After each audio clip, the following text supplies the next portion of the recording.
नमस्ते दोस्तों, आप सब कैसे हो और स्वागत है आपका फिर से एक इंस्पिरेशनल और मोटिवेशनल कहानी में। आज की कहानी बहुत ही खतरनाक और मोटिवेट है।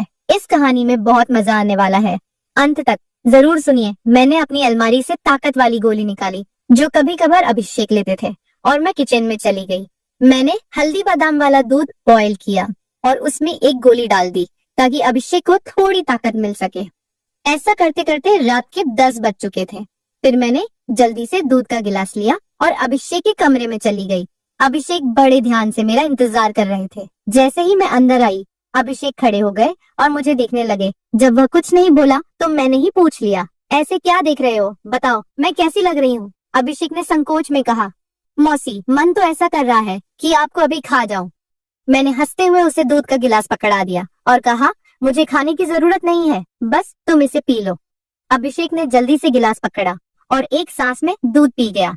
दूध पीते ही मेरी हाय दोस्तों, तो चलिए आपको जल्दी से शुरू से कहानी सुनाती हूँ। मेरा नाम दीपिका है, मेरी उम्र 28 साल है, लेकिन मेरा दिल हमेशा युवा रहता है और मेरी हाइट लगभग 5 फीट 3 इंच की ऊंचाई के साथ जब मैं साड़ी पहनती हूँ तो जैसे सब कुछ ठहर जाता है। मेरी सुंदर रंगत पर जब सूरज की किरणें पड़ती हैं तो लगता है मानो मैं एक चांदनी रात में घूम रही हूँ। अब बात करते हैं मेरे 21 साल के भतीजे की, जो मेरा हो गया है। उसकी मासूमियत और उत्साह ने मेरे मन में एक हलचल सी मचा दी है। जब वह मेरी तरफ देखता है तो उसकी आंखों में वह खास चमक होती है, जैसे वह किसी खूबसूरत ख्वाब को देख रहा हो। कभी वह मुझसे कहता है, मौसी आज आप सच में बहुत सुंदर लग रही हैं। इसलिए मेरे पति कभी कभी दिन में ही मेरा पूजन कर देते हैं। हम शहर में रहते हैं क्योंकि मेरे पति सरकारी नौकरी करते हैं। मेरी 1 साल की एक बेटी भी है, इसलिए दूध की थैलियां भी बड़ी है। मैं अपने पति का आशीर्वाद समझकर रोज लेती थी। भले ही हमारी शादी को 9 साल हो चुके थे, लेकिन मेरे पति अभी तक मुझे अच्छा प्यार करते थे। वैसे आमतौर पर उसका रंग काला ही होता है, लेकिन मैं बहुत साफ सफाई रखती थी और कभी कभार मेकअप भी कर लिया करती थी। पिछले महीने कुछ ऐसा हुआ जिसका हमें बिल्कुल अंदाजा नहीं था। शाम को मेरे पति साहिल घर आ रहे थे।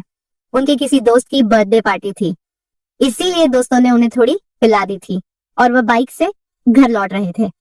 आते वक्त उनका एक्सीडेंट हो गया। इस हादसे में उनके एक पैर में फ्रैक्चर हो गया और डॉक्टर ने कहा कि सही होने में कम से कम 6 से 9 महीने लगेंगे। यह सुनकर मेरा मन टूट गया। साहिल का दर्द भले ही शारीरिक था, लेकिन मेरे मन में एक गहरी चिंता का सागर उमड़ आया। जब मैंने उन्हें अस्पताल में देखा, उनकी आंखों में दर्द का साया था। मैंने तुरंत उनके पास जाकर उनका हाथ थाम लिया। इसी वजह से मेरी दीदी और मेरा भतीजा अभिषेक उन्हें संभालने के लिए आए थे। मेरे जीजा जी और दीदी तो वापस चले गए, लेकिन अभिषेक ने साहिल को यहाँ रुकने के लिए कह दिया क्योंकि वह ठीक से खड़े भी नहीं हो पा रहे थे। मुझे ही बाजार से सामान लाने और बाहर के काम करने पड़ते थे, इसीलिए मैंने अपनी बहन को कहकर अभिषेक को कुछ दिन रुकने के लिए बोल दिया। अभिषेक मान गया और बहुत खुश हो गया। अभिषेक मेरे कान तक ही आता था, शरीर भी ठीक ठाक था और रंग भी सामान्य था। अभिषेक ज्यादा बिगड़े किस्म का लड़का नहीं लग रहा था और मैं भी खुश थी कि कोई तो आया जो मेरी मदद कर सके। आज अभिषेक मुझसे थोड़ा थोड़ा शर्मा रहा था क्योंकि वह शादी के बाद मुझसे पहली बार मिला था। रात को जब मैं साहिल को खाना खिला रही थी, तब अभिषेक भी हमारे पास बैठा था। फिर अभिषेक अपने कमरे में जाकर समय पर सो गया था। साहिल के चेहरे पर थोड़ी राहत थी, लेकिन वह अभी भी दर्द में था। तभी मेरी अंदर की भावनाएं बाहर निकल पड़ी। मैंने साहिल के पास बैठकर कहा, वह भी क्या दिन थे जब आप रोजाना भूत मारा करते थे। साहिल ये सुनकर मुस्कुराने लगे। क्या हो गया मेरी रानी, आज तो पूरी मजे में लग रही हो। मैंने कहा, नहीं जी, आपको तो मजाक लग रहा है और इधर मेरी बुरी हालत हो रखा है। सच बताओ तो इस भूत ने मेरा बुरा हाल कर दिया है। मेरे पति बोले, मैं तुम्हारा दर्द समझता हूँ दीपिका, मेरा भी बहुत मन करता है, लेकिन क्या करूं, मैं तो ठीक से खड़ा भी नहीं हो सकता। बस थोड़े दिन और निकाल दो, फिर देखना मैं इस भूत का क्या हाल करता हूँ। तभी मैंने कहा, थोड़े दिन नहीं, पूरे 6 महीने बाकी है प्लास्टर उतरने में, और मेरा तो 1 महीने में ही यह हाल हो गया। पता नहीं आगे के दिन कैसे कटेंगे। मेरे पति मेरी उदासी दूर करने के लिए बोले, चलो वो नहीं तो कम से दूध ही पिला दो, डॉक्टर ने भी कहा है। तभी मैंने हंसते हुए कहा, आपके नसीब में तो वह भी नहीं है क्योंकि आपकी बिटिया रानी ने पी लिया है। हम दोनों जोर जोर से हंसने लगे। मेरे पति मुझे खुश रखने की पूरी कोशिश करते थे, लेकिन मैं क्या करूं, सब बेकार था। थोड़ी देर बाद साहिल सो गए क्योंकि उनकी दवाइयों में नींद की गोलियां भी थीं, लेकिन मुझे नींद कहाँ आ रही थी, इसीलिए मैं खड़ी होकर अभिषेक को देखने चली गई। कि वह सोया है या नहीं, लेकिन अभिषेक अभी तक जाग रहा था और मोबाइल देख रहा था। मैंने उसके कमरे में जाकर कहा, क्या हुआ अभिषेक, 11 बज चुके हैं और तुम अभी तक नहीं सोए, लगता है तुम्हारे मन नहीं लग रहा है। अभिषेक उठकर बैठ गया और बोला, नहीं मौसी, ऐसी बात नहीं है, बस यूं ही फोन देखते देखते लेट हो गया। फिर अभिषेक ने पूछा, मौसी आप भी तो नहीं सोई? मैंने कहा, मुझे तो आजकल नींद ही नहीं आती। अभिषेक ने पूछा, क्यों, क्या बात हो गई? मैंने हंसते हुए कहा, नहीं नहीं, वह मैं तुम्हें नहीं बता सकती, जब तुम्हारी शादी होगी तो तुम्हें खुद ही पता चल जाएगा। मेरे मुंह से ऐसा सुनते ही अभिषेक ने अपनी नजरें नीचे झुका ली और अंदर ही अंदर मुस्कुराने लगा। तभी मैंने कहा, अरे तुम तो इतनी सी बात पर शर्मा गए। अच्छा बताओ, अभी तक कोई लड़की पटाई है या नहीं? अभिषेक कुछ नहीं बोला, उसे अभी भी शर्मा रही थी। तभी मैंने उसका हाथ पकड़ा और कहा, अरे पागल, अपनी मौसी से इतना मत शर्माओ। वह धीरे से बोला, मौसी सच बताओ तो ऐसी बातें मैंने अभी तक अपने दोस्तों से भी नहीं की हैं। मैंने कहा, अच्छा तो मुझे अपना दोस्त ही समझ लो ना, क्योंकि मुझे ऐसी बातें करने में बहुत मजा आता है। अभिषेक ने कहा, हाँ मौसी, एक थी, लेकिन उसने अभी मेरे से दोस्ती तोड़ दी है। मैंने पूछा, तुमने उसकी पिटाई तो कर दी होगी ना? अभिषेक बोला, नहीं मौसी, सच बताऊं तो मैंने उसे ढंग से टच भी नहीं था। मैंने मुंह बनाते हुए कहा, तुम तो बड़े भोले हो अभिषेक। चलो कोई बात नहीं, अब तुम मेरे पास आ गए हो तो मैं तुम्हें सब सिखा दूंगी। मैं बातें करते करते अभिषेक के कमरे में ही सो गई थी। सुबह जब मेरी आंखें खुली तो अभिषेक बेड पर बैठा हुआ मुझे ही निहार रहा था। मेरे उठते ही अभिषेक ने मुझे गुड मॉर्निंग बोला। जब मैंने पूछा, क्या देख रहे हो, तो वह बोला, मौसी आप सच में बहुत खूबसूरत हो। मैंने मुस्कुराते हुए बोली, अच्छा तो अब तुम सुबह सुबह खूबसूरती का नजारा ले रहे हो और रात को तो बड़े शर्मा रहे थे। अभिषेक मुस्कुराकर पूछने लगा, मौसी आप बुरा ना मानो तो एक बात पूछ सकता हूँ? मैंने कहा, अरे पागल, मैं क्यों बुरा मानूंगी, पूछो क्या पूछना है। अभिषेक मुझसे कहने लगा, मौसी सच सच बताना, आप जो 2.5 किलो के वजन अपने पास लिए घूमती हो, आपको भारी नहीं लगता क्या? उसकी यह बात सुनकर मेरी हंसी छूट गई। इसके बाद अभिषेक मुझसे काफी खुल गया था और अब वह मुझसे ज्यादा शर्म नहीं करता था। इससे मैं भी बहुत खुश थी, क्योंकि अब मेरा भी समय अच्छे से कटने लगा था। अभिषेक को आए हुए 11 से 13 दिन बीत चुके थे और वह मुझसे काफी घुल मिल गया था। वह बाहर के सारे काम कर देता, बाजार से सामान ले आता और अपने चाचा को भी घुमा देता। मेरी तो बहुत सेवा करने लगा था। शाम को मेरा सर भी दबा देता और कभी कभी मेरे शरीर को भी आराम देता। लेकिन मेरी फरमाइश दिनों दिन बढ़ रही थी और मेरे पति की हालत अब भी वैसी ही थी। अब सब कुछ मेरी बर्दाश्त के बाहर हो चुका था। मैंने सोचा कि अब तो अभिषेक ही है जो मेरी हेल्प कर सकता है। वैसे मेरे पड़ोस में भी 3 लड़के रहते थे जो स्टडी करते थे। वे भी मुझे देखते थे। जब भी मैं छत पर बाल सुखाने या कपड़े सुखाने जाती तो वे मुझे ही देखते। और पहले तो मैंने सोचा कि उनमें से एक को पकड़ लूं ताकि कुछ समय के लिए काम चल जाए। लेकिन फिर मैंने सोचा कि मैं इस घर की इज्जत हूँ और कल को पता नहीं इनमें से कौन मुझे या मेरे पति को बदनाम कर दे। इसीलिए मैंने उन्हें भाव नहीं दिया। लेकिन अभिषेक तो घर का ही है, इसीलिए मैंने सोच लिया कि वही मेरी हेल्प कर सकता है। आज मैंने पक्का प्लान बना लिया कि आज अभिषेक हेल्प ले ही लूंगी। उसके बाद मैं रसोई में खाना बनाने चली गई। जैसे ही अभिषेक नहाकर फ्रेश होने के बाद रसोई में आया, मैंने दूध निकालने का बहाना बना दिया। मैं रसोई घर में ही लोटे से दूध निकाल रही थी। मेरी बेटी अभी नानी के घर गई हुई थी, क्योंकि घर में उसे संभालने वाला कोई नहीं था, इसलिए अब बाकी का दूध निकालना पड़ता था। और घर में मेरे पति और अभिषेक के अलावा कोई नहीं था, तो मुझे डर भी नहीं था। जैसे ही अभिषेक अंदर आया, वह मुझे देखकर एकदम घबरा गया और कहने लगा, सॉरी मौसी, मुझे माफ कर दो। मैंने देखा नहीं और बाहर जाने लगा। तभी मैंने उसे रोक लिया। अरे अभिषेक, क्या हुआ? कोई बात नहीं, अंदर आ जाओ, अभिषेक बोला। अरे मौसी, ऐसे में अंदर कैसे आऊं? मैंने कहा, ऐसे वैसे मत करो और जल्दी से आकर मेरी मदद करो। अभिषेक का मन भी कर रहा था, लेकिन मैं उसकी मौसी थी, इसीलिए वह थोड़ा अनकंफर्ट फील कर रहा था। फिर मैंने उससे कहा, अरे इतना क्या शर्मा रहे हो, अब जल्दी से आओ और मेरी मदद करो। धीरे धीरे अभिषेक रसोई में आ गया और पास आकर खड़ा हो गया। वह मुझे देखता ही रह गया। तभी मैंने कहा, ऐसे क्या घूर रहे हो, क्या तुमने आज तक नहीं देखा? अभिषेक बोला, माँ कसम मौसी, मैं आपको बता नहीं सकता कि मुझे कैसा लग रहा है। बहुत ही अच्छा है मौसी। मैंने कहा, तारीफें करना छोड़ो और यहाँ मेरी मदद करो। तभी अभिषेक बोला, मौसी मुझे नहीं आता, कैसे करना है? तो मैंने कहा, अरे बुद्धू, इसमें कुछ नहीं करना, ये लो पकड़ो और बस धीरे धीरे निकलो। थोड़ी देर बाद जब अभिषेक की हेल्प में हाथ तेज होने लगे तो मैंने सोचा कि अब मेरा आगे झुककर सही से काम करने का समय है। मगर जैसे ही मैं झुकने लगी तो देखा कि अभिषेक का काम तो पहले ही खत्म चुका है। उसे देखकर मेरा मन बहुत उदास हुआ, लेकिन फिर भी मेरी हंसी निकल ही पड़ी। मैंने नाराजगी से अभिषेक को मारते हुए कहा, यह क्या किया पागल, तुमने तो शुरू होने से पहले ही खत्म कर दिया।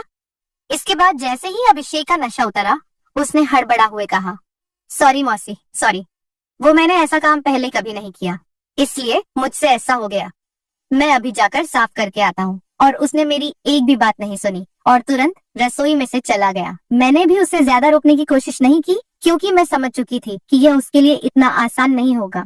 इस चक्कर में आज खाना भी लेट हो गया था, इसलिए मैंने जल्दी से खाना तैयार किया और साहिल को कमरे में देने के लिए चली गई। साहिल भी बैठे बैठे खाने का इंतजार कर रहे थे। साहिल बिल्कुल सीधे साधे और सरल स्वभाव वाले आदमी हैं। वह मेरी बहुत चिंता करते हैं। जब मैं उनके लिए खाना लेकर गई तो पूरा पसीने से भीगी हुई थी। मुझे देखकर वह बोले, इतनी जल्दबाजी क्यों करती हो दीपिका, धीरे धीरे काम कर लिया करो ना।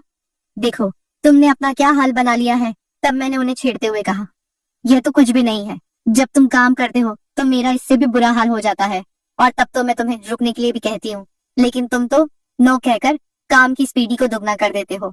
मेरे मुंह से ऐसा सुनकर मेरे पति मुस्कुराने लगे। तुम भी ना दीपिका, कहाँ की बात कहाँ ले जाती हो। इसके बाद साहिल ने खाना खा लिया और मैंने उन्हें दवाई भी दे दी। दवाई लेने के बाद उन्हें नींद आ गई और वह आराम करने लगे। मैं भी काफी थक चुकी थी, इसलिए मैं नहा धोकर फ्रेश हो गई। इसके बाद मैं अभिषेक के कमरे में उसे देखने के लिए तो वह भी सो चुका था। फिर मैं भी आकर आराम करने लगी। शाम को जब मैं अभिषेक को चाय देने गई तो वह बैठा फोन चला रहा था। मुझे देखकर उसके चेहरे पर मुस्कान आ गई। मैं भी उसे देखकर हंसने लगी और मैंने उससे पूछ लिया, क्या बात है। अभिषेक, आज तो तुम काफी ढीले ढाले से लग रहे हो। अभिषेक बोला, मौसी, वह मैंने पहली बार काम ऐसा अनुभव लिया था। प्लीज आप बुरा मत मानना, मैं सच बता रहा हूँ, बिल्कुल मेरे से काम नहीं कर पाया। तभी मैंने उसे रोकते हुए कहा, अरे बेवकूफ, मैं कब बुरा मानने लगी, वैसे सच बताऊं तो मुझे भी अच्छा लग रहा था। इसके बाद मैंने अभिषेक को चाय पकड़ा दी और उसके साथ बैठकर पीने लगी। हम दोनों बातें करने लगे। आज अभिषेक के मुंह से मेरे लिए तो फूल ही झड़ रहे थे। वह बस मेरी तारीफें ही करता जा रहा था। मौसी, आप बहुत अच्छी हो। मैं तो सोच रही हूँ कि सारी उम्र आपके ही घर रहूं। इन 13 दिनों में मुझे स्वर्ग जैसा महसूस होने लगा है, और ऊपर से आपकी खूबसूरती। मैंने मुस्कुराते हुए कहा, आज तो तुम्हारे मुंह से सिर्फ तारीफें ही निकल रही हैं, लगता है। अभिषेक मेरा हाथ पकड़कर बोला, आप सही कह रही हैं मौसी, अब आपको भी मेरे काम में मेरी मदद करनी होगी। अब तो आपको मेरी बात माननी ही होगी। प्लीज मौसी, मना मत करना, बस एक बार के लिए मेरी काम वाली बन जाओ। इसके बाद आप जो भी कहेंगी मैं करूंगा। जब अभिषेक सब कह रहा था तो उसका चेहरा लाल टमाटर जैसा हो गया था और मेरी मुस्कुराहट फूट पड़ी थी। मैंने उसके सर पर हाथ फिरते हुए कहा, अरे पगले, इतना सीरियस क्यों हो रहे हो। बताओ, मैंने तुम्हें कभी किसी चीज के लिए मना किया है। वैसे भी अब तुम्हारे चाचा तो वैसा भी मेरे काम में मेरी मदद नहीं कर पाते हैं, और तुम इतना शर्माओ मत। अगर इतना शर्माओगे तो कैसे चलेगा। अब से तुम मुझे अपनी मौसी नहीं बल्कि काम वाली ही समझना। अभिषेक बोला, मौसी एक बात और है, मेरा तो काम करते ही निकल जाता। मैं बहुत काम करता हूँ। मैंने उसे कहा, इसकी चिंता मत करो, इसका इंतजाम मैं कर दूंगी, तुम बस काम के लिए तैयार रहना। मेरे इतना कहते ही अभिषेक खुश हो गया और उसने थैंक्स मौसी की रट लगा दी। कहने लगा, मौसी आप बहुत अच्छी हैं। इसके बाद मैं चली गई क्योंकि शाम हो रही थी और मुझे साहिल को नहलाना भी था। जब साहिल जी नहा लिए तो अभिषेक उन्हें बाहर टहलाने ले गया। इसके बाद मैंने जल्दी जल्दी सारा काम किया और उनके आने तक खाना भी तैयार कर दिया। आते ही अभिषेक ने हाथ पैर धोए और खाना खाने के लिए बैठ गए। इतने में 9 बज चुके थे और साहिल की दवाइयों का समय हो रहा था, इसीलिए मैं उन्हें कमरे में ले गई और दवाइयां दे दी। साहिल की मेडिसिन में नींद की गोलियां भी थी, ताकि उन्हें ज्यादा दर्द ना हो और आसानी से नींद आ जाए। साहिल दवाइयां लेकर जल्दी ही सो गए। मैं उनका सर दबा रही थी। जैसे ही मुझे पता चला कि साहिल सो चुके हैं, मैं नहाने चली गई। नहाकर मैंने रेड कलर की साड़ी पहनी, बालों का जोड़ा बना लिया और महक के लिए परफ्यूम भी लगा लिया। वैसे तो मैं मेकअप कभी कभार ही करती हूँ, लेकिन आज थोड़ा थोड़ा कर ही लिया ताकि चेहरा ब्लश करे। पूरी तरह से तैयार होने के बाद मैंने अपनी अलमारी से ताकत वाली गोली निकाली जो कभी कभार साहिल लेते थे और रसोई में चली गई।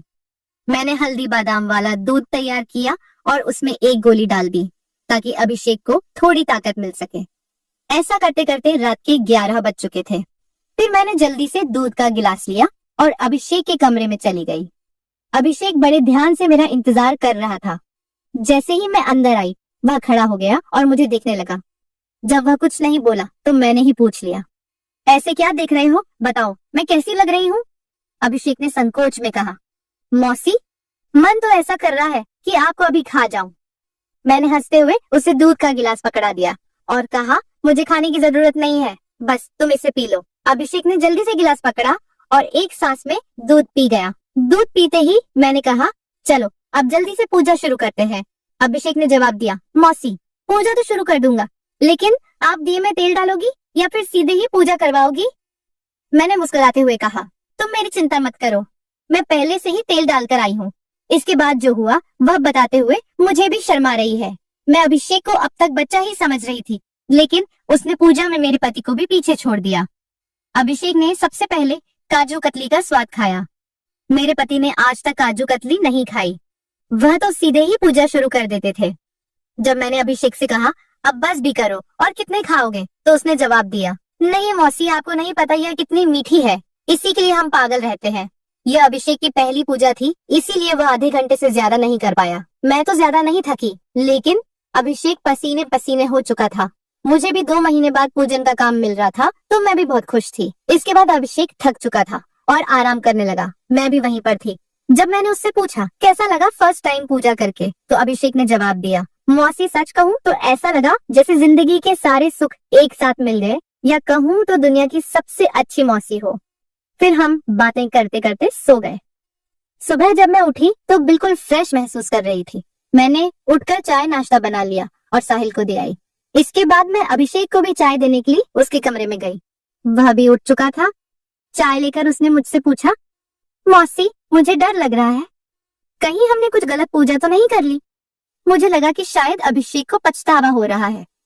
मैंने उससे समझाते हुए कहा, अभिषेक, तुम ऐसा बिल्कुल मत सोचो। सच कहूँ तो यह मेरी मजबूरी थी, क्योंकि तुम्हारे चाचा 7-8 महीने तक ठीक नहीं हो सकते और मुझसे इतना इंतजार शायद ही हो पाता, लेकिन तुमने मेरी बहुत मदद की है। पूजा करने में प्लीज तुम इतनी टेंशन मत लो, और हाँ, इसके बारे में किसी से भी मत कहना। अभिषेक ने सर हिला दिया और बोला, मौसी, अगर यह मेरी मजबूरी बन गई तो मैंने कहा, आ जाना फिर अपनी मौसी के पास, मैंने कब तुम्हें मना किया है? इतना कहकर मैं मुस्कुराने लगी और अभिषेक फिर से मेरी तारीफ करने लगा। मौसी, आपकी जितनी तारीफ की जाए उतनी कम है। पता नहीं मैंने पिछले जन्म में कौन से पुण्य किए थे जो मुझे आप जैसी मौसी मिली। इसके बाद मेरे और अभिषेक के बीच पक्की वाली दोस्ती हो गई थी। अब जब भी मेरा मन करता मैं अभिषेक से पूजन करवा लेती। इसी बीच अभिषेक के पापा ने फोन भी किया था कि वह घर आ जाए, लेकिन अभिषेक ने मना कर दिया। अब मेरे पति साहिल भी चलने फिरने लगे थे, तो हम लोग बाजार भी घूमने लगे। अभिषेक अब मेरी और ज्यादा केयर करने लगा था। शाम को जब भी मैं साहिल को सुलाकर अभिषेक के पास जाती तो वह मेरे पैर दबाता, कमर की मालिश करता और सर भी दबाता। मैं अभिषेक से कहा भी करती थी कि मेरे लिए इतना काम करने की जरूरत नहीं है, लेकिन वह नहीं मानता और कहता, चुप रहो मौसी, आप सारा दिन काम करती हो, इसीलिए थक जाती हो, तो इतना तो मुझे भी करने दो। दोस्तों, शायद आप लोगों को मैं बिल्कुल भी पसंद ना आऊं, क्योंकि मैंने इसके रिश्ते को खराब किया है, लेकिन सच कहूं तो मैं भी ऐसा करना नहीं चाहती थी, लेकिन भावनाओं में सब कुछ हो गया। इसलिए प्लीज आप लोग समझने की कोशिश करना और मेरी कहानी को सुनकर भावनाओं में मत बह जाना, क्योंकि सच में ये गलत बात होती है। तो मेरे खातिर कमेंट में एक प्रॉमिस जरूर करके जाइए कि आप लोग अपने जीवन में ऐसा कभी नहीं करेंगे। स्टोरी की शिक्षा, यह कहानी हमें कई महत्वपूर्ण सबक देती है जो हमारे जीवन में काम आ सकते हैं। आइए हम इन शिक्षाओं को विस्तार से समझते हैं। कहानी में दीपिका अपने पति साहिल की देखभाल करती है। जब वह दुर्घटना में घायल होते हैं, यह दिखाता है कि जिम्मेदारी का मतलब केवल व्यक्तिगत लाभ के लिए जीना नहीं है, बल्कि अपने प्रियजनों की देखभाल करना भी शामिल है। जीवन में जब हम किसी रिश्ते में होते हैं तो हमें अपने साथी के प्रति समर्पित रहना चाहिए, तो वह अधिक मजबूत और स्थायी होता है। हमें अपने रिश्तों में ईमानदार रहना चाहिए और एक दूसरे पर विश्वास करना चाहिए। तो दोस्तों, आपको यह कहानी कैसी लगी कमेंट में हमें जरूर बताएं, और अगर चैनल पर पहली बार आए हो तो चैनल को सब्सक्राइब करना न भूलें। ऐसी मजेदार कहानियां सुनने के लिए तब तक के लिए हमें इजाजत दे, मिलेंगे जल्दी ही एक नई कहानी के साथ में।